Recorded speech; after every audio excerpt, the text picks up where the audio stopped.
It's said that technology is a two-edged sword. It brings many benefits, but also many disasters. This is no more true than on the frontier in the 20th century, where man and machine have become one in a battle between corporations and collectives, profits and prosperity, force and freedom. Welcome to the frontier. And welcome to the universe of Titanfall. My name is Paul Shelley, and welcome to TheAstroHistorian. This is a channel dedicated to exploring and explaining the lore of sci-fi and space universes and discussing their impact. Today we'll be looking at the universe of Titanfall. Before I get going, I will say that this video will contain spoilers for Titanfall, Titanfall 2, and some of Apex Legends stories. It's suggested and heavily encouraged that, if you can, that you play at least the two Titanfall games before viewing this video, as this is designed to supplement and enhance the universe of those games. If you don't know or haven't played the games, you can still enjoy the video, but it might spoil some of the plot points.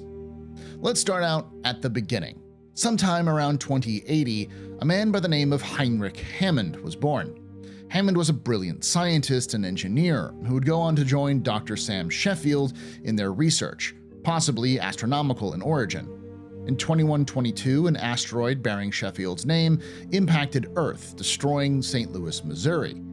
Dr. Heinrich Hammond and Dr. Sam Sheffield arrived at the impact site soon after to study the extraplanetary impact. During this investigation, Sheffield was killed due to the exposure to a powerful unknown element, while Hammond, similarly exposed, didn't. Hammond then would go on to found Hammond Engineering in 2127, ostensibly as a small natural resources extraction company.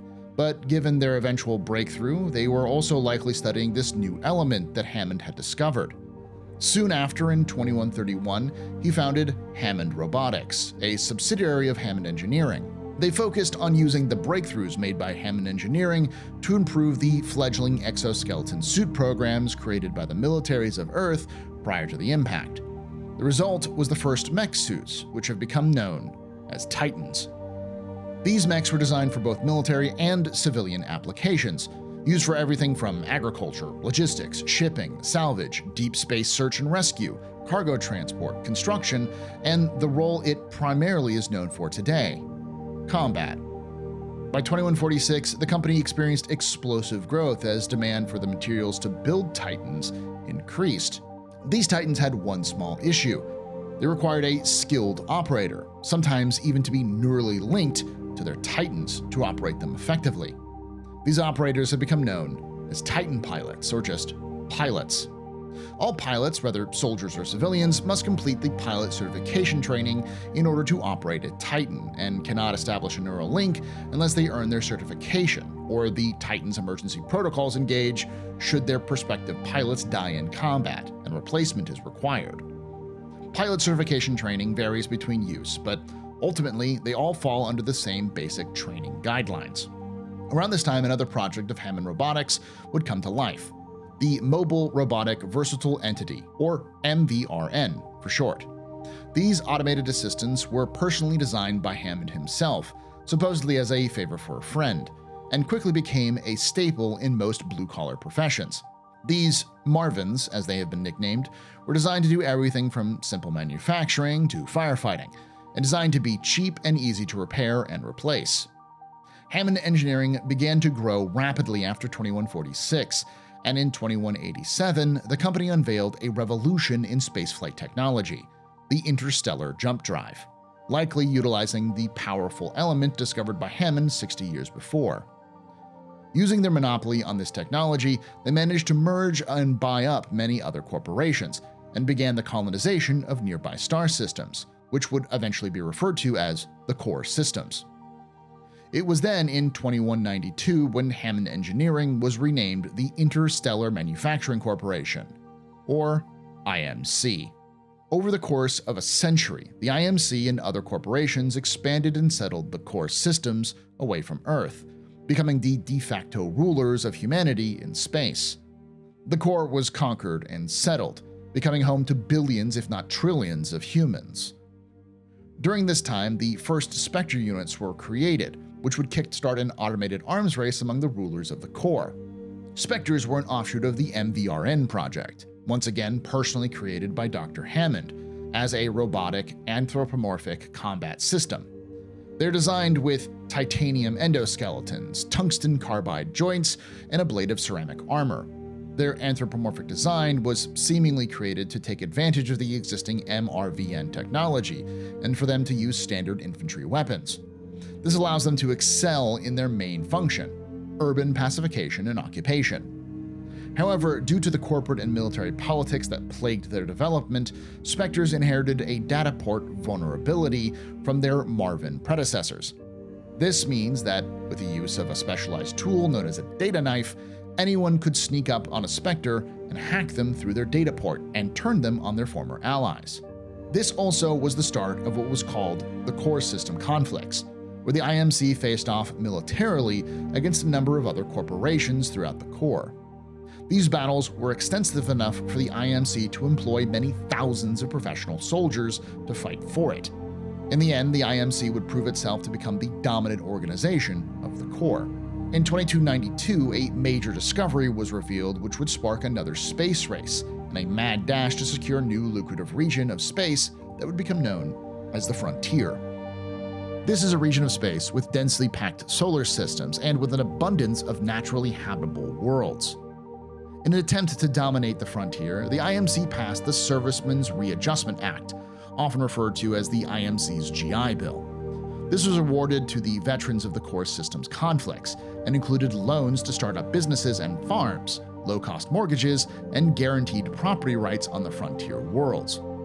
This allowed the IMC to encourage settlement and made these settlers, who were already effective soldiers, extremely loyal to the IMC for not only giving them land, but the resources needed to start new lives.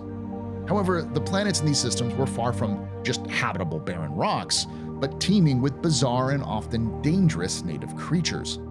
The most awe-inspiring are the giant creatures known as Leviathans, which are so large that they can affect the calculation of jump coordinates of a ship. The skies of the Frontier are home to the flying reptilian Velocicus Locustodraco, more commonly known as Flyers, who are known to engage fully armed squads of infantry, carry away humans, and rip apart advanced aircraft. Finally, we have the top predator of the Frontier, the Prowler. Fast, agile, and deadly creatures the size of a Terran tiger, and easily capable of maiming or killing armed soldiers. Because of the IMC support, many of these new homesteaders were former military, meaning that they were trained and prepared to defend their new homes in this hostile frontier. It may be because of this that what was seen initially as a risky venture blossomed into lively new communities. New settlements in star systems like the Badlands, Demeter, Freeport, Dakota, and Yuma were founded. And for a century and a half, the IMC shepherded the Frontier into a prosperous new age. Technology began to adapt to meet the needs of the Frontier. One such technology was likely the first mobility enhancement devices called jump kits. These are small jetpacks that are worn around the waist. They originated in the ship salvage industry, where workers needed a way to quickly navigate through complex geometries with deadly drops and sheer vertical faces. Combat Titan pilots informally adopted jump kits to their own purposes because the jump kit enables a brief burst of thrust that is used to leap to higher locations, sustained wall running, and improved maneuverability in combat situations against regular infantry and other Titans. They even have a function that adjusts the deceleration on potentially fatal descents to safe levels, allowing users to fall from great heights without injury. Jump kits weren't the only technological innovation during this time. Another leap forward was Project 617.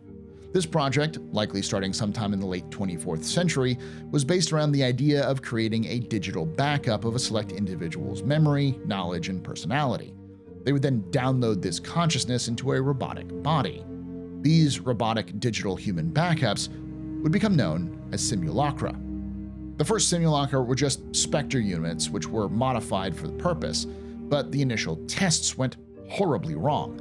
The first subjects did not take well to the reality of their situation when they found themselves to be simulacra. It was implied that seeing themselves as such caused their operation to fail. As such, the Ego Retention System was created. This is an essential program used to shore up the simulacrum's mental stability by ensuring they never realize that they're a simulacrum at all. They see themselves as their former self, with a normal body. It goes so far that any visual or verbal hints that they're simulacrum, the programming just censors. After the creation of the Ego Retention System, new chassis were built specifically to meet the requirements of each type of simulacrum. However, due to their human personalities and to maintain vestiges of their past humanity, simulacra will often decorate or customize these chassis with trinkets or clothing, despite not having practical need for them. The most prominent use of simulacrum was to bring back the most elite Titan pilots, and as such sported chassis designed around piloting Titans, as well as utilizing jump kits, allowing for increased mobility. Pilots weren't the only ones to be given simulacrum, but just about anyone whom groups like the IMC valued for their skills would get them as well.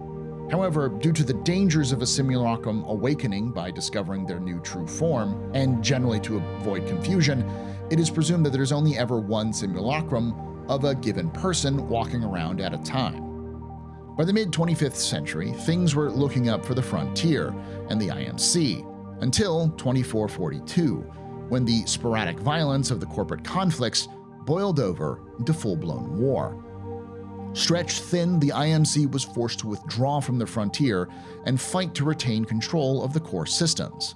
Those remaining in the Frontier systems were forced to fend for themselves, where everything from defense to power was up to the residents of the Frontier to provide for themselves. These various groups managed to not only survive, but thrive off these lands.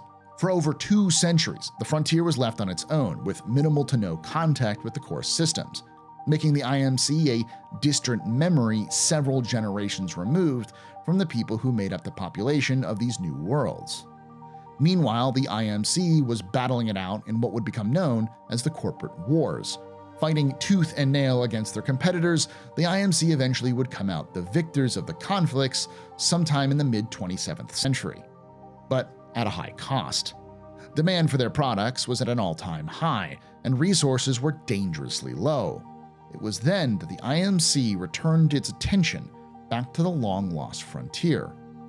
The initial envoys that arrived on the Frontier found the systems thriving and filled with untapped resources, ready to be exploited. Thus, the IMC returned to the Frontier in force, sending large fleets to re-establish control over the region, citing eminent domain by using the unpaid debts from loans received by the original inhabitants of the Frontier as their legal reasons for taking their land and resources. The IMC almost immediately began to build new manufacturing and mining operations, like the new Hammond robotics factories to produce Titans and Spectres. During this time, the IMC also created new technologies to aid in the creation of these sites, like the Repulsor Tower. First designed at the top-secret Base Golden on the planet Leviathan in the Badlands system, the Repulsor Tower was designed specifically to protect critical IMC installations from native Frontier creatures. The towers emit a sound at a frequency inaudible to human ears, but is extremely loud and piercing to animals that can hear it, thus ensuring that dangerous fauna like Leviathans and Flyers stay away from areas with these towers. The IMC also began the construction of a range of refinery facilities at the most vital location in the Frontier, Demeter. Demeter is a planet located in a system of the same name, and orbiting a dying red giant star which dominates the landscape. The planet became a linchpin of IMC operations, as it was located close to the core systems and was the single largest refinery on the Frontier. The planet also has at least 4 moons, with the 4th moon housing the local IMC military base known as Airbase Sierra. The largest installation ever constructed on the Frontier, Airbase Sierra is also the single largest concentration of IMC power in the region. It was a critically important location for the IMC and their power projection over the Frontier. It was protected by the largest dedicated fleet on the Frontier, as well as heavy anti-air defense turrets and repulsor towers to keep it safe from the local Leviathans and Flyers, which were transported to the moon to act as an additional layer of natural defenses for the base. Now, these actions by the IMC almost always displaced frontier citizens. Despite the heavy-handed approach of the IMC, the denizens of the frontier attempted, at least initially, to negotiate with the corporation, usually individually. This rarely worked, and instead, the IMC used its collective might to push out more and more residents of the frontier from their homes. Where the people of the frontier would resist these encroachments, the IMC would brutally suppress them with military force.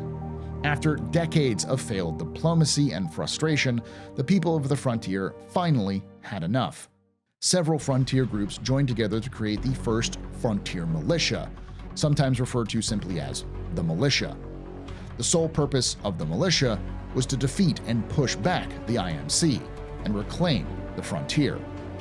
This was the start of the first major conflict of the frontier, what has become known as the Titan Wars. While not much is known about the Titan Wars, we do know a few details, the first being the reason for the name.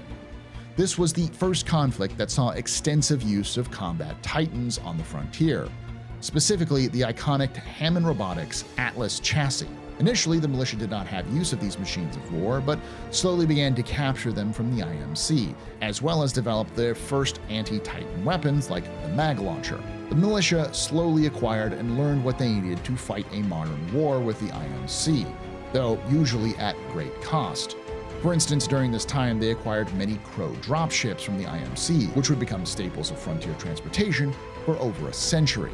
Either through their own grit or through defection, they also learned how to pilot combat titans and developed their own Titan forces. Despite this, however, the militia was no match for the superior numbers and technology of the IMC, often too disconnected, with everyone from true freedom fighters to pirate fleets claiming the title of frontier militia units. This led to an initial poor reception for the militia as a whole to the people of the frontier. The IMC called these conflicts peacekeeping operations against what they classified as terrorists. As such, they developed their own counterinsurgency tactics. These tactics were usually developed by IMC officers, Vice Admiral Marcus Graves and his subordinates, Captain James McCallan and pilot Robert Barker Taub, whose tactics would become the backbone of military protocol on the frontier for decades. These tactics typically involve the insertion of pilots using Crow dropships without their Titans to act as recon or special forces, with their increased mobility, along with an initial drop of infantry through dropships or drop pods. If needed, additional deployments of infantry and Titan drops would occur until the militia were exhausted, broken, or destroyed. The Atlas Titan was the main part of this strategy, and as a result, was extensively used during this period to great effect. As I said earlier, it is likely where the name the Titan Wars comes from. The Atlas was designed by Hammond Robotics, but built by Kodai Industries as the main combat Titan on the frontier. The Atlas stands between 20 and 25 feet tall and has a mass of 28 tons with cobalt composite armor. As a result, it is solidly in the middle of all Titan models to operate on the frontier. It utilized rechargeable energy shield technology to make it even more survivable in combat, and could even be overcharged with Titan batteries to increase the shield's strength, a technology which became standard with all subsequent Titan models. While its main armaments during the Titan Wars was what has become known as the Assault Loadout, an XO-16 chain gun, vortex shield, and rocket salvo, it was an Atlas pilot operating under extreme conditions that first used a 40mm cannon, which would become the standard to later Titans built off the Atlas. The cannon was standard issue to mobile infantry carriers at the time, and when his chain gun was damaged, he ripped the 40mm from the infantry carrier and attached it to his Titan. The militia forces who had damaged the original weapon expected what they believed to now be an unarmed Atlas to surrender, but were overwhelmed in a battle that lasted barely 2 minutes. This story became the impetus for Brockhurd Manufacturing, the company that made the 40mm cannon, to produce a version for use by Titans. While the Atlas stole the show, another Titan was developed during this time, the Ogre Heavy Titan. This Titan was an upgrade to survivability and firepower, a main battle Titan, if you will. The Ogre was designed by Hammond Robotics Weapons Division, known as Hammond Armaments, but manufactured by the legendary Whayon Defense, makers of the Sidewinder car SMG and EVA shotgun, and more. The Ogre is slightly taller than the Atlas, but weighs significantly more, 53 tons, thanks to its bulky depleted uranium armor. The Ogre is a defensive Titan that excels at close range and one-on-one engagements with other Titans. This is in large part due to its survivability, boosted by its shield core ability, which doubles its shield capacity for a short period of time. It is said that during its initial use at the end of the Titan Wars, it only received superficial damage, while mitigating IMC losses by 40% and being responsible for 67% of militia force depletion. It would often close the distance between itself and an enemy force, to act as both a powerful shock unit and defensive wall to allow for friendly forces to advance. The method developed to deploy these new Titans on the frontier relied on a novel approach, building them in the field. Ships would carry assembly facilities on them, and all of the parts needed to create the Titan from scratch, presumably because you could hold more Titans in total in pieces than assembled and stored.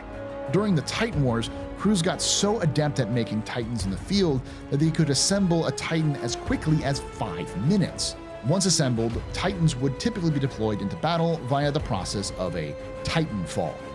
This involves a Titan being launched out of a starship hangar bay at hypersonic velocities in a manner similar to a drop pod. This deployment method is extremely precise and allows a Titan to arrive on the ground in under a minute. By 2692, over 20 years after the return of the IMC to the frontier, the Titan Wars came to an end, with the militia forces disappearing to regroup and leaving the IMC in total control over the frontier. However, towards the end of the conflict, James McCallan grew disillusioned with the IMC over its treatment of the frontier citizens through their brutality on all settlements that resisted their rule. This caused a rift between him and his commanding officer and friend, Marcus Graves. This rift culminated in a mutiny on board the Andromeda-class carrier and flagship of the IMC, the INS Odyssey, which was commanded by Graves. This mutiny included the pilot Barker, who ostensibly was also upset about the treatment of the frontier citizens. Due to his closeness with McCallan, Graves allowed the ship to be commandeered, and McCallan presumably allowed Graves and his loyal crew members to disembark from the Odyssey. Though Barker had joined the mutiny with McCallan, he didn't want to escape with them, and instead opted to disappear to Angel City on the planet of Angelia. Once Graves and Barker had departed, the ship then jumped into the unknown, disappearing for good. Although the loss of the Odyssey was a blow to the IMC, the ultimate victory in the Titan Wars strengthened the company's grip on the frontier. With a safe and reliable route between the core and the frontier, the IMC could harvest their new conquest for all it was worth and rule the frontier with an iron grip. However, the last vestiges of the militia weren't done fighting. They retreated to the Freeport system, where they reorganized to become a better fighting force right under the IMC presence in the same system. They formed a brigade, which acts similarly to a modern army group, a collection of all of the militia forces assigned to a certain region or system of frontier space. Under that, they held fleets, which acted as the navy arm of the brigade. They also organized their ground forces into corps of riflemen and Titan pilots, which mimicked some of the IMC's own marine organization. The Freeport Brigade, for instance, included the 1st Militia Fleet and the Marauder Corps. The Marauder Corps was attached to the 1st Militia Fleet to act as its ground forces.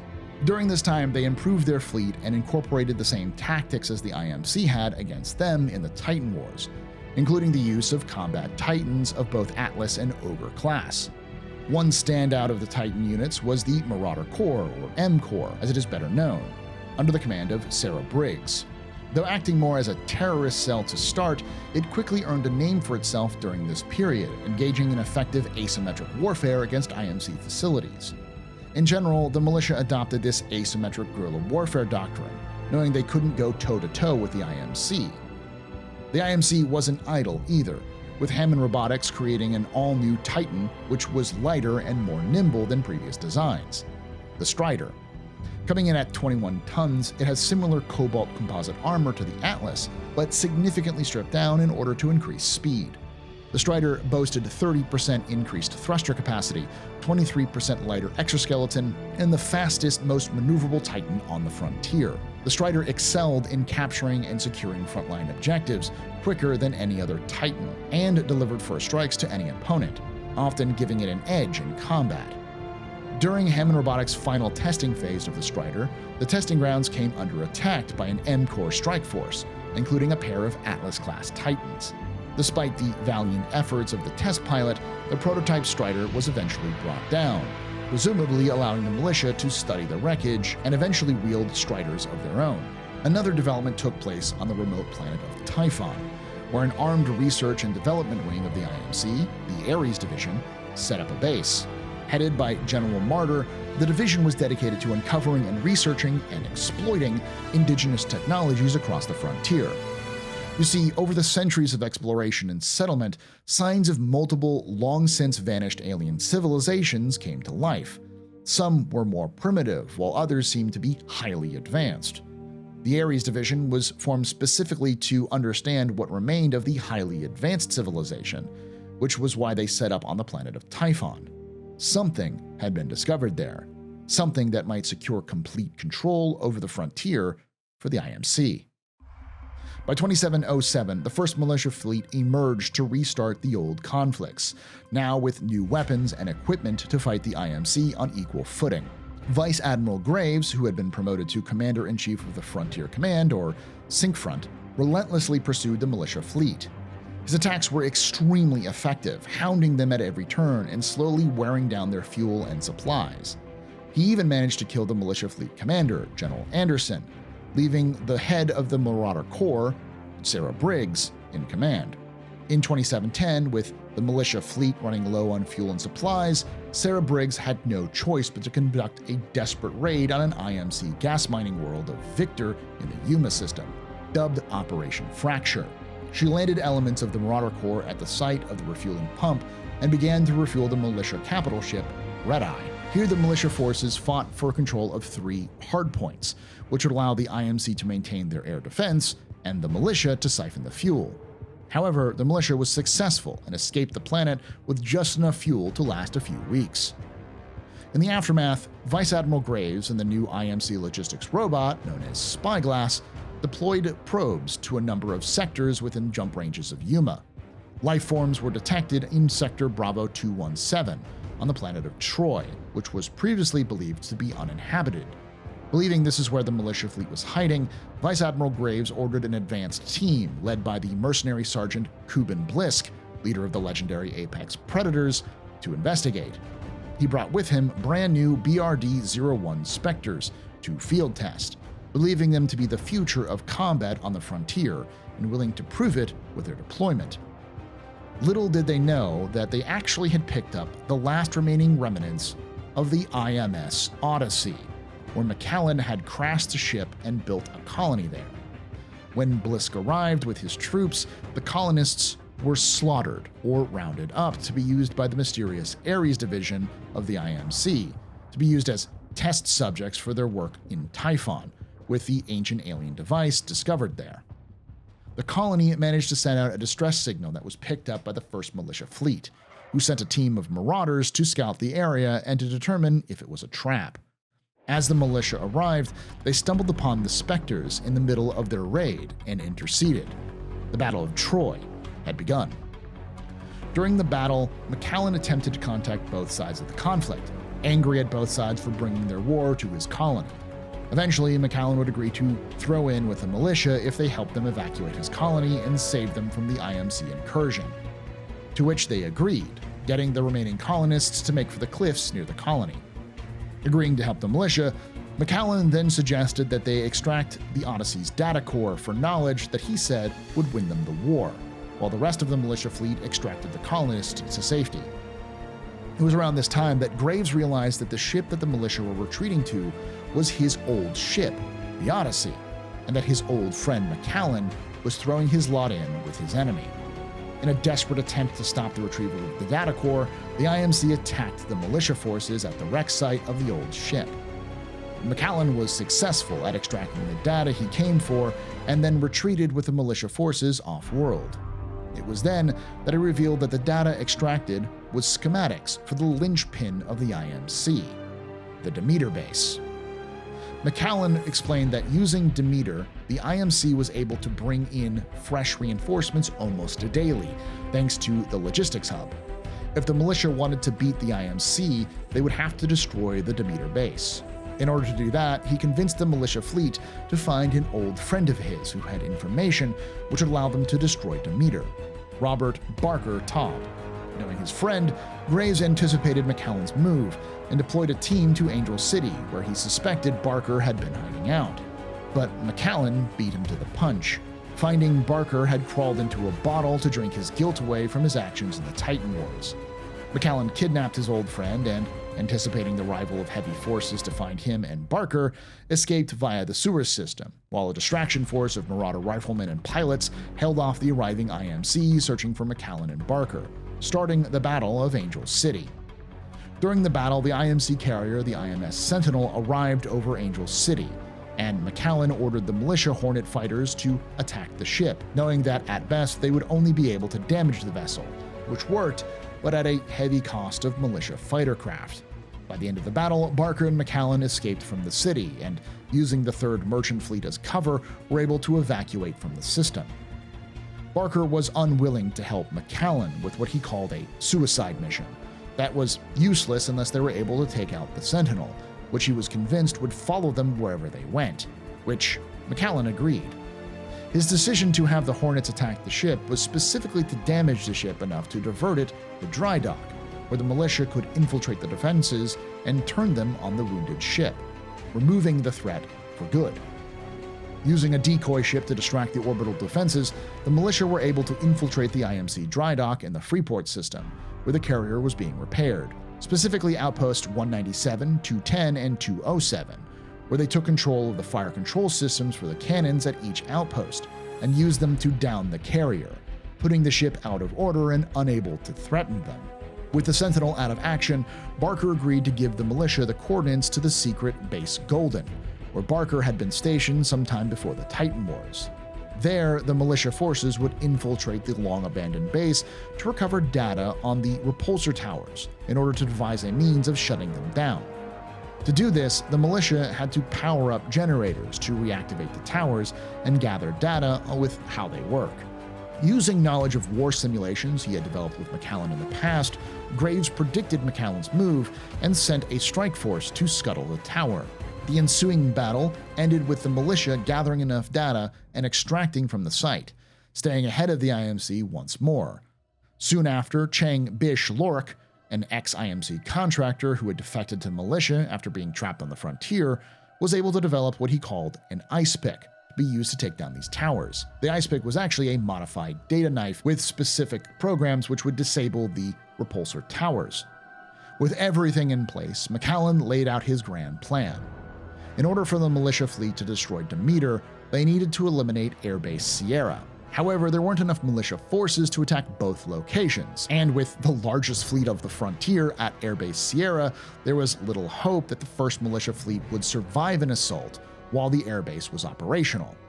So the plan was to infiltrate Sarah Briggs into the tunnels of the base to hack the towers with the ice pick, while a group of pilots and riflemen would act as a distraction with the help of Barker. By bringing down the towers, the imported Leviathans would then be free to cause disruption in the base, turning their clever natural defense into a liability, which would prevent the majority of the reinforcements at the base from intercepting the militia assault on Demeter. During what would become known as the Battle of Airbase Sierra, everything went according to the militia's plan.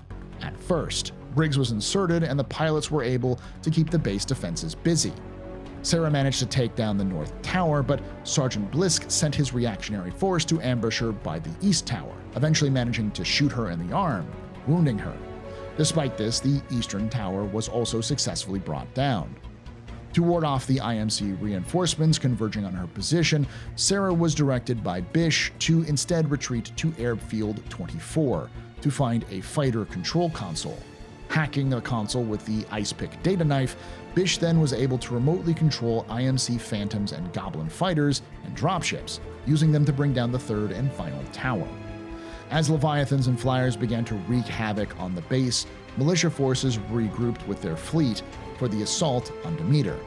The IMC was only able to muster the IMS Solaris and 30% of their full fleet to attempt to stop them, with Spyglass reporting that the airbase would be totally lost in a matter of hours, regardless of the outcome of the Battle of Demeter. The Battle of Demeter itself would start in space, with the IMC Navy led by Vice Admiral Marcus Graves and his flagship, the IMS Colossus, holding the perimeter against the militia's Birmingham's tankers and brick ships. Before long, however, a small force of Crow dropships jumped through a hole in IMC defenses, crashing near a refinery and deploying its force of pilots and riflemen, McAllen jumping in on his Ogre-class Titan to help to detonate the central reactor core of the facility. In response, the IMC deployed their own force of pilots, marines, and specters. Kuben Blisk would also deploy in a drop pod to intercept McAllen in the tunnels. With the battles now groundside, it would not take long for the militia vessels to punch a hole in the IMC defenses, and for vessels of both fleets to begin fighting each other in the skies above the infantry. Eventually, McAllen would reach the reactor core ahead of Blisk, locking the mercenary out of the chamber and beginning to sabotage the core. With only minutes left until the reactor's overload, he would reach out to his old friend Graves. McAllen offered him one final chance to join the militia and fight for a noble cause. With news of the reactor's unavoidable overload, Spyglass canceled all evacuation attempts, abandoning the remaining troops on the planet to their fate against Graves's explicit orders. The remaining elements of both fleets would jump away from the planet just as a chain reaction of nuclear explosions detonated, rendering the planet uninhabitable and the refueling facilities there useless, and ending in a complete and total militia victory. The consequences of the Battle of Demeter were severe for the IMC. Demeter's destruction prevented fleets from making the extremely fuel-intensive FTL jumps to the frontier, possibly even having to rely on conventional sublight speeds for interstellar travel. Reinforcements for the IMC, which previously would arrive in days, would now take 2 years to arrive on the frontier. The tide of the war had changed, and now the remnants of the IMC fleet were on the back foot, with the militia gaining momentum. To make matters worse for the IMC, Vice Admiral Graves took his friend's pleas to heart and defected to the militia, replacing McAllen as the leader of the militia fleet. Like his friend, he had equally grown weary of the IMC, and Spyglass countermanding his orders to exfiltrate the defenders of Demeter, and with the militia now looking like it had a shot at defeating the IMC, he decided to throw in with them and honor his fallen friend's wishes. Barker split with the militia shortly after this time and returned to Angel City, but he didn't just return to the bottle, instead forming his own elite Titan mercenary company known as the Angel City Elite, or ACES. 3 months after the Battle of Demeter, the militia was finally on the attack. With the help of Graves, they weakened and disoriented the IMC remnant fleet, draining them of their infantry forces and making them more and more reliant on their Spectre drones. As such, he drew up a plan to start attacking Hammond Robotics facilities on the frontier, starting with the classified Hammond Robotics corporate headquarters, where the bulk of the IMC Spectres were being produced. The militia deployed a force to destroy the facility, while Blisk led the defense, heavily utilizing what drones were available. During the battle, Graves attempted to turn Blisk to the side of the militia, to which he refused, wishing to prove he was better than the former Vice Admiral, the only way he knew how, by killing him. The production facility was heavily damaged, though it doesn't seem like it was effective at stopping the production of BRD-01s by the IMC. After this battle, the IMC expeditionary forces traveled deep into the frontier space to recover. On an uncharted world, the IMC began construction of a new fleet operations base, using newly acquired water collection and filtration plants to support the new base. When the drainage operations revealed ancient ruins and artifacts of an unknown origin in a nearby swamp, Spyglass activated an Ares Division team to investigate the site, possibly revealing more about the lost civilizations of the frontier, and maybe the origins of what would eventually be called the Time Gauntlet and the Ark. To maintain battle readiness at the new base, IMC pilots began to use simulation pods to train for anticipated militia raids, based on the lessons learned in Angel City and the IMC Airbase Sierra. However, the IMC remained in desperate need of raw materials to support Titan production at their newly established base. Thus, IMC forces began probing attacks at the edge of the frontier, striking at smaller, lightly defended settlements. Isolated mining operations were targeted in particular for their resource-rich substrate found within their dig sites. One such location was a Kodai mining facility, where the battle quickly spilled over into the nearby port city of Export, where local militia forces struggled to stave off the IMC. Nearly overrun, the local militia forces were forced to fall back to the resort world of Haven and sent out a distress call for help.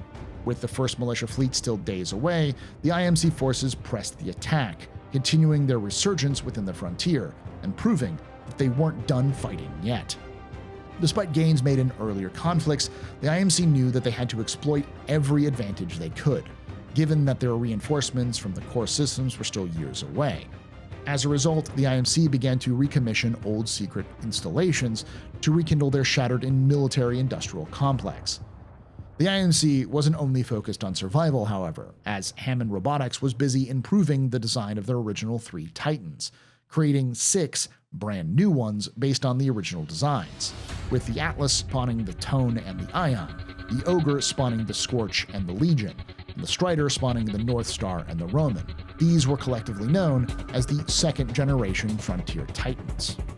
The Atlas-based variants continued their ancestors' role as middleweight all-rounders, with 2 variants specializing in different damage types. The laser-focused Ion is all about power. With a central energy system that fuels all of its offensive and defensive capabilities, the Ion is an effective tactical force on the frontier. The Ion's primary weapon is the Splitter Rifle, which is a fully automatic energy weapon that uses cyclic ion particle accelerator designed to punch through shields, and has the ability to fire 3 shots at once. Its abilities include a laser shot, a shoulder-mounted lethal beam weapon, vortex shield, able to absorb incoming fire and redirect it back at the enemy, and tripwire, laser-triggered explosive mines. Its core ability is that of the Laser Core, a deadly oversized laser beam fired from the chest of the Ion and capable of stopping anything in its path. The Tone focuses on target-locking weapons and rockets. Her 40mm tracker cannon fires semi-automatic explosive shots that can acquire partial locks on hostile enemies. Her abilities include Tracker Rockets, which fires rockets at fully locked enemies, Sonar Lock, which reveals enemies in an area and establishes partial lock, and Particle Wall, which places a transparent wall in front of Tone that she can shoot through. Her core ability, Salvo Core, fires a heavy barrage of guided rockets and will gradually orient towards any target Tone looks at. The Ogre's replacements, the Scorch and Legion, similarly keep its original heavy Titan design, with emphasis on different means to achieve the same goals: fire versus ballistic damage. The Scorch's loadout is entirely centered around fire. Blunt and direct, Scorch can chain its abilities to force enemies out of important objectives or trap them to deal maximum damage. The Scorch achieves this by primarily using the T-203 Thermite Launcher, a single-shot break-action grenade launcher. Its abilities are Firewall, which fires a directed wall of fire of thermite at its enemy's direction, Thermal Shield, a heat shield that liquefies incoming artillery while dealing damage to nearby enemies, and Incendiary Trap, which deploys flammable gas canisters, which can be triggered by the slightest spark. Its core ability is known as Flame Core, which creates a giant wave of fire that destroys anything in its path. The Legion takes a different approach to firepower, focusing on inexorable advances, dealing damage, and controlling combat zones. He wields the Predator Cannon, which is equipped with short and long-range ammo variations. His ordnance is known as Power Shot. While in short-range mode, he fires a shotgun-like spray, which is great for taking out nearby pilots. While in long-range mode, the shot is similar to the Plasma Railgun's projectile. The minigun is also equipped with a protective gun shield, capable of absorbing a fair amount of damage. Finally, its core ability is that of the Smart Core, which, when activated, allows locking of targets which will guide the fired bullets automatically to the target no matter where it's fired. Finally, the Strider variations are similarly linked to their ancestor, focusing on speed and maneuverability, though differ in their approach, with the North Star taking to the skies and the Ronin focusing on quick hit-and-run attacks. North Star is built on high mobility and precision attacks. With her railgun and cluster missiles, it can perform vertical takeoffs and landings to access unorthodox lines of sight. The North Star chassis, by default, is only capable of short VTOL-style hover, which can be used to gain elevated position or rain missiles down on an enemy using its cluster missile ordnance. It has the ability to trip up approaching Titans with its tether trap, which locks down nearby enemy Titans. Finally, its core ability is called Flight Core.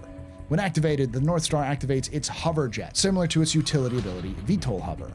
Unlike the standard hover, the North Star's missile pods open and fire a barrage of moderately fast missiles towards the crosshair. The Ronin is a hit-and-run specialist. He can do a lot of damage in short bursts, but his fragility makes it suboptimal to stay in range for long. His speed, combined with Arcwave's ability to slow, gives him the tools to get in and out of any fight. Ronin's primary weapon is the lead wall, while Ronin's melee attack is his massive broadsword, which can be used to both press the attack and block enemies' attacks. It also has the ability to phase dash, which allows it to temporarily phase out of the world into an alternate space to avoid enemy fire, and then phase back in at an unpredictable location. Finally, its core ability is called Sword Core, which empowers the broadsword to do even more damage to an enemy that gets too close. Hammond Robotics wasn't done though. During this post-Demeter period, they also improved on their autonomous fighters to give an edge to the personnel-strapped IMC forces on the frontier. They created the so-called Super Spectre, named the Stalker, which are upgraded and up-armored versions of the older BRD-01 drones. They also created new automated defense drones called TICs, which are discs that can be thrown to deploy and activate and hone in on a target that gets too close before self-detonating.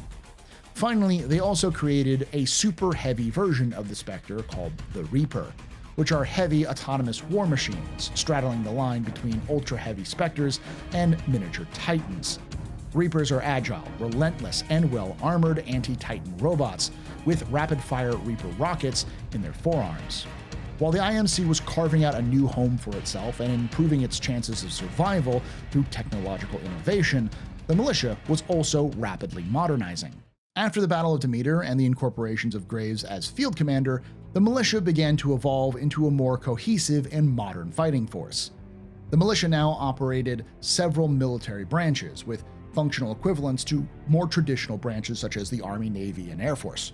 One of these branches is the newly formed Special Recon Squadron, a branch tasked with the militia's special assignments and missions. The SRS has numerous subunits, including its elite pilots and their supporting elements. For instance, the legendary M Corps itself has been restructured, now as an actual corps within the SRS. This corps holds a number of regular pilots who operate regular Titans, such as Tone or Ion, alongside divisions of regular infantry, such as the 41st Militia Rifle Battalion, and companies within it such as the 3rd Militia Grenadiers and the 2nd Militia Fusiliers. McCallan's sacrifice made him a martyr for the cause, and a rallying cry which brought more frontier worlds to support the militia. He also became the catalyst for a brand new, fully frontier militia-developed class of carrier named after him, the McCallan class, which is the backbone of the new and improved Frontier Militia Navy. The militia also began the first homegrown militia Titan, the Vanguard. While likely based on the Atlas, the Vanguard was a ground-up frontier militia Titan. At 40 tons, the Vanguard is 12 tons heavier than the older Atlas, but far more versatile and adaptive. Due to material restrictions placed on the militia, Vanguard Titans are only available to pilots of the Special Recon Squadron, with other non-SRS pilots reliant on models designed by Hammond Robotics. The class was designed for armored reconnaissance behind enemy lines, and is equipped with a variety of tools to enhance its adaptability, longevity, and flexibility in the field. It's even able to integrate just about any other Titan loadout into its frame, down to individual Titan core abilities. Vanguards are much more durable and maneuverable than other second-generation Titans, being almost as well-armed as a Legion with the dash capacity of a Ronin. But they are also extremely costly compared to other, cheaper Titans. Vanguards are also fitted with advanced artificial intelligence, which is shown to be more intelligent and capable than most of its peers, showing distinct personalities more often than other second-generation Frontier Titans. The first Vanguard Titan was brought into service 2 years after the Battle of Demeter and was given the call sign BT-7274, before being linked to its pilot, famous SRS pilot and Marauder Corps member Captain Ty Lastimosa. BT and Lastimosa served together on many battlefields and proved the effectiveness of the Vanguard class against second-generation IMC Titans. Around this time, the militia conducted Operation Grizzly with the SRS on an unknown IMC facility. During this raid, the SRS found what would later be called the Time Gauntlet. This discovery would lead to the creation of Special Operation 217 by Sarah Briggs as part of Operation Broadsword. Major Anderson was put in charge of this SRS operation, with Captain Lastimosa and BT-7274 attached to his command. Operation Broadsword commenced 5 years after the Battle of Demeter, sometime in 2715. This operation was the latest in a large offensive push against the IMC to retake the frontier. The 9th Militia Fleet, along with the 41st Rifle Battalion, were tasked with assaulting the world of Typhon, controlled by IMC's Ares Division. Upon jumping in, the 9th Fleet was greeted by a strange sight. The lone moon of Typhon, named Orthos, had been literally ripped apart. As they approached the planet, they found their intelligence to be faulty, encountering a withering amount of orbital defenses which shredded the 9th Fleet and destroyed the carrier MSC James McCallan. In the panicked aftermath of the fleet being ripped apart, militia riflemen and pilots hastily deployed onto the planet's surface using drop pods, lifeboats, and dropships. With their forces scattered, they were easy pickings for IMC Marines, Spectres, and Titans. Captain Lastimosa, piloting BT-7274, made a desperate last stand while attempting to protect one of his protégés, Rifleman 3rd Class Jack Cooper. But Lastimosa was facing the full might of the legendary Apex Predators mercenaries, commanded by Kuben Blisk, and was overwhelmed. Through sheer luck, Cooper and BT were left for dead but managed to survive the night. However, once they were clear and forced to fight off local prowlers, Lastimosa emerged from his Titan mortally wounded. As a last desperate act, he bonded BT to Cooper before he passed away, asking the now pilot Cooper to take his kit and continue the mission, to link up with Major Anderson. Eventually, BT and Cooper linked up with militia elements, including pilots Freeborn and Shaver in their Titans, as well as elements of the 2nd Militia Fusiliers.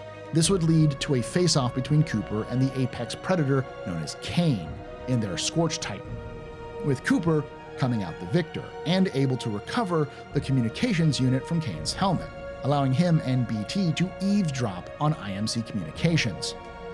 Continuing his planned mission to link up with Major Anderson, Cooper and BT attempted to take a shortcut to their rendezvous and were forced to face down yet another Apex Predator known as Ash, using her custom Ronin Titan.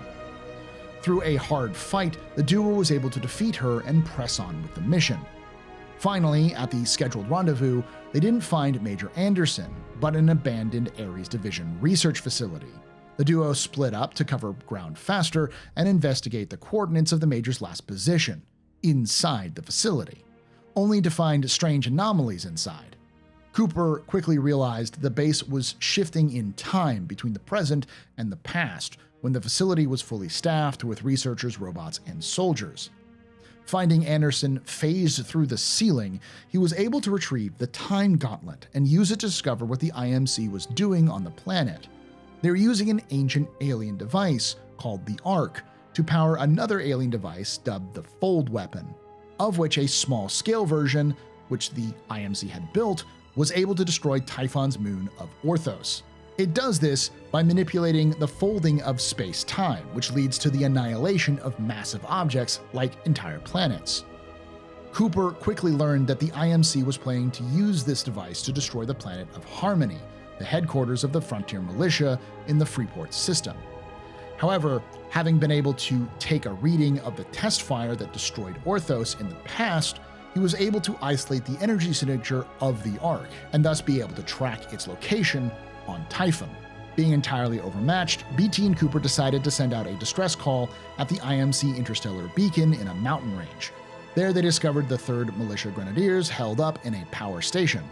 After helping them repulse several attacks, they agreed to aid Cooper and BT in their mission, and managed to help them get the facility up and running and send off an SOS, but not before Cooper is forced to face down and kill another of the apex predators, Richter and his Tone Titan. Soon after, Sarah Briggs arrived to rescue the militia members and spoke to BT, who informed her of Lastimosa's death and his status as linked to Cooper.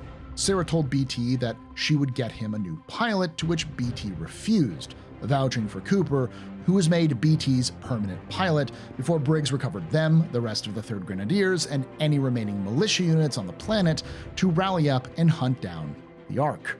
BT, Cooper, Sarah Briggs, and other members of M Corps conducted a Titanfall directly on the airbase where the Ark was being held, until it was loaded on the IMS Draconis, a transport ship, to be transported to the Fold Weapon. The SRS team fought through the facility only to just miss the Ark being loaded aboard the ship, and were then forced to chase after the IMC vessel through the skies. Using Widow-class dropships and the MCS Carter Braxton, Sarah Briggs and Jack Cooper, along with their Titans, attempted to board the IMS Draconis.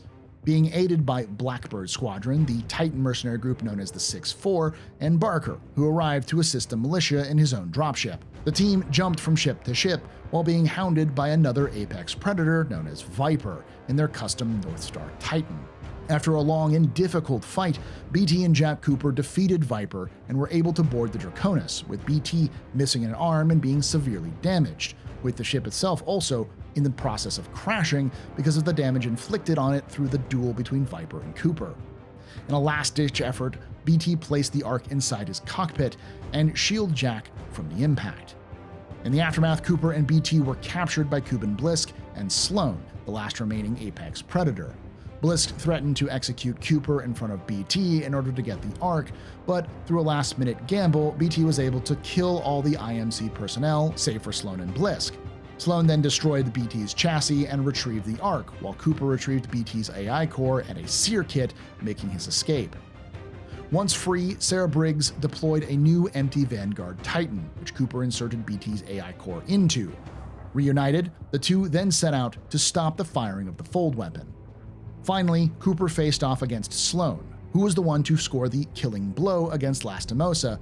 In a last desperate battle, BT and Cooper managed to defeat Sloan and avenge Captain Lastimosa, though at the cost of BT becoming damaged and almost inoperable. Despite this victory, Blisk managed to escape. With BT damaged and time running out, BT hurled himself into the Ark and detonated his core to destroy it, while tossing Cooper free of the blast radius in a final act of self-sacrifice. Cooper was recovered by Barker and Briggs before returning with M Corps to Harmony, the Fold Weapon now entirely destroyed. Likely because of the destruction of the Fold Weapon, there was a massive communications blackout which swept across the frontier in 2715, which made information about the rest of the Frontier War hazy at best. We know that Vincent Dynamics was able to use IMC-captured Vanguards from Typhon to reverse engineer the chassis into their own version, dubbed the Monarch. Although Vincent Dynamics was unable to reverse engineer and replace key aspects of the original Vanguard design, they brought their own R&D innovations when creating Monarch. One of these innovations was her upgrade core, which allowed her to improve her combat abilities during a battle, based on options set by her pilot. Monarch also had an impressive ability to draw power from enemy Titans to recharge their own shields or the shields of other friendly Titans. Despite the IMC and Vincent Dynamics' efforts to maintain secrecy, several shipments of early Monarch production variants invariably leaked into the black market, allowing mercenary pilots and independent manufacturers across the frontier to discover her true potential. What we do know is that the final battle of the war took place at the planet of Gridiron, the last of the major IMC bases, where the militia is assumed to have been successful in its defeat of the IMC. As the last known survivors of the battle, the crew of the IMS Hestia claimed that survival was impossible for the IMC, and thus they abandoned the fleet for their own survival. The fate of the militia and the IMC remains a mystery, however, as neither the IMC nor militia fleets at Gridiron were ever seen again, leaving the frontier to pick up the pieces from the devastating war and rebuild. In the years since the end of the war, the frontier has seen new life. New corporations and nations rose to take the place of the IMC. Even Hammond Robotics would break away from the IMC and be reborn as an independent corporation on the frontier. At the edge of the frontier, an area called the Outlands, which had been spared the bulk of the fighting, became a new hope for many trapped on the frontier. There, an old blood sport would find new life in the ruins of an old IMC testing facility. But that is a story for another time. The story of the Titanfall universe is one as old as civilization itself. A story of greed, oppression, and power leading to a struggle for independence and freedom. It is also a story left unfinished, with many crying out for more tales of powerful titans and skilled pilots on the frontier. But for now, that is all we have on the universe of Titanfall. A universe where the right person in the wrong place could change the course of human history, and where the fate of millions rested on the shoulders of titans. I'd like to thank you for watching, and if you enjoyed what you saw, think about liking the video, subscribing for more content, and hitting the bell icon to be notified when these release. This video was a long time coming, so I hope you enjoyed it. I wanted to be as thorough as possible, as I noticed a lot of similar videos rarely covered the details of before or during the various wars, and I found a lot of detail with the help of the Titanfall and Apex Legends wiki pages. In fact, a lot of the early history of Titanfall is directly sourced from Apex Legends, including the timeline, which was for years a mystery. With that said, I do want to talk about a few things which remain nebulous, starting with Dr. Hammond. Dr. Heinrich Hammond is almost certainly the same person throughout all of the Titanfall universe. Grunt dialogue in the game suggests that he is incredibly old, and with Apex Legends lore, we know that he was born in the 21st century and was making things like the Marvin and Spectre units as late as the 24th century. He even has dialogue at the end of the first Titanfall game where he addresses the players directly. Attention all pilots, this is your commanding officer Vice Admiral Graves. Please stand by for a transmission from your employer, Mr. Hammond. Are you receiving me, Graves? Yes, sir. Proceed. All loyal members of the IMC, I have been informed of the recent loss of our air support responsible for the security of Demeter. Rest assured I am presently fueling reinforcements to be dispatched from the core systems on the long jump to the frontier. You will hold the port of Demeter this day. You will crush the terrorists' last-ditch attempt at disrupting our civilization, and you will find yourselves relieved and rewarded tomorrow. Vice Admiral Graves, our world is in your hands. Yes, sir. All pilots, prepare for battle. I earnestly believe this exposure to an unknown powerful element, which was discovered on the asteroid he and Dr. Sheffield investigated, caused him to accidentally become immortal. It's also heavily hinted that the same element that gave him this immortality is what powers not only the robots and titans of the universe, but the warp drives that make space exploration and colonization possible. I'd go so far as to say that this is the same power source that powers the shields, phase shifting, and cloaking abilities of many pilots and titans, though that is not entirely proven yet.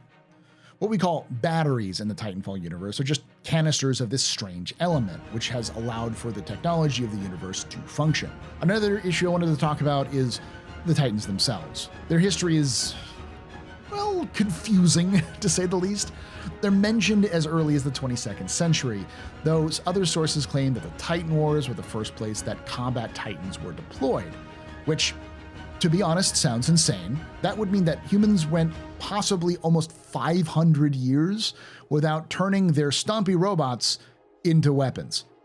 Given how quickly humans began to explore the military potential of dynamite, which was invented for non-military purposes, I find it hard to believe warring corporations in deep space didn't look at their commercial titans and say, maybe I should strap some guns and missiles on this thing. In general, the timeline is an absolute rat's nest of contradiction. Clearly, it was never meant to be what it became by the time Apex Legends started to uncover the lore, which even then almost instantly contradicted itself from the very beginning. Things like the Titan Wars and the Frontier War seem like they may have at first supposed to have been the same thing, but were caught up in confusion as the first game developed.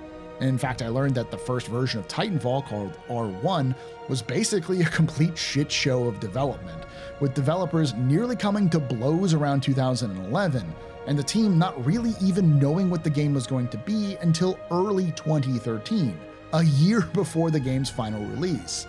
So it isn't surprising that while the lore feels grounded, it was very much not built on solid ground, focusing more on the gameplay and feel rather than the universe's depth. Still, since 2014, the franchise has been one of my favorites, with Titanfall 2, specifically its single player, being one of, if not the best game I have ever played. As a lifelong fan of mechs and mecha stories and games, Titanfall has always been a perfect middle ground between the fast-paced action of Gundam and the slow plotting mechs of Battletech and MechWarrior, allowing for fast-paced action and quick reactions without it feeling over the top. I'll leave you with my favorite part of the Titanfall universe, involving my favorite character, Barker. There's an ostensibly militia-aligned Titan unit called Marvin's Finest Hour. A single MRVN unit was given the directive by Barker in 2710 to lead a few pilots around and was never given another order, so they became the de facto leader of a group of Titan pilots, which they have led successfully, despite MRVN units typically not even being able to communicate through speech. The sheer lunacy of a service robot being a successful commander in this chaotic and dangerous conflict always makes me smile. With all that said, I want to finish by telling you that this is part of a new tradition I'm starting called Hot Mech Summer, where I stream myself playing mech games at twitch.tv/TheAstroPub, typically on Fridays. I'd also like to thank those on screen now for supporting the channel financially. If you want to throw in a few credits, think about becoming a member yourself on YouTube. Or if you want a bit more for your contribution, join the Ko-fi or Patreons. Patreons and Ko-fi members get early ad-free access to all videos. And remember to leave any questions or thoughts in the comments below. And as always, remember, ex historia ad astra.